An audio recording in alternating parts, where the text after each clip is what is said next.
E continuando com mais informe, dia 1 de setembro é Dia Internacional de Prensa. Para esse dia aqui um especial para vários anos acaba, nos colegas de imprensa Leo Vrolijk está organizando uma exposição chamada Lens de Miwowonan.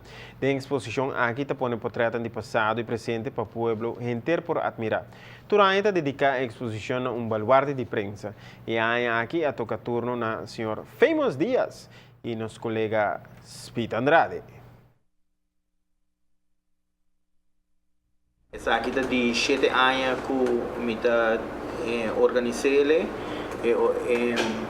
a exposição mês vai ter mais ou menos 300 portretos.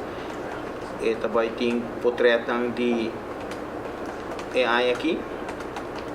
E também tem portretos de promessa 6 anos que eu organizei acaba.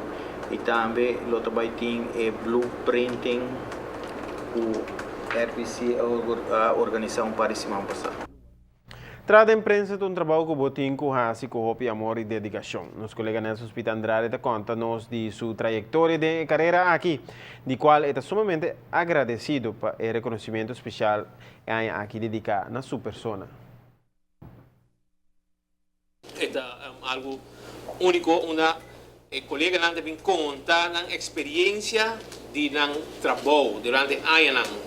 A mim não pensa que a mim lo guardo, lo vira candidato dentro do projeto aqui ainda para sobre primeiro como viajar a escolher estão com hobby anos mais de trajetória, mas a mim com 17 anos, eu tenho 42, eu tenho 25 anos também de trabalho aqui, mas começar a bacaia, primeiro e dia como comecei a sacar portreto, eu conhecer um colega que está sacar portreto, estava tenho 17 anos, quando eu quebra dentro do negócio de mitata. Então, eu conheci Richard Laclay, que está Chinchirinchi.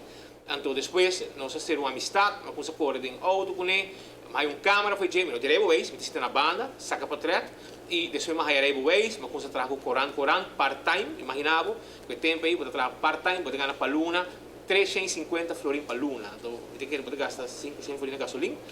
350, mas eu gosto de trabalho. Então, essa é a diferença. E o tempo pode ser. A exposição está aberta para o público desde 2 de setembro e dura 2 semanas largo. Está invitado o povo inteiro para passar ao Arquivo Nacional de Aruba para assinar mira e exposição aqui.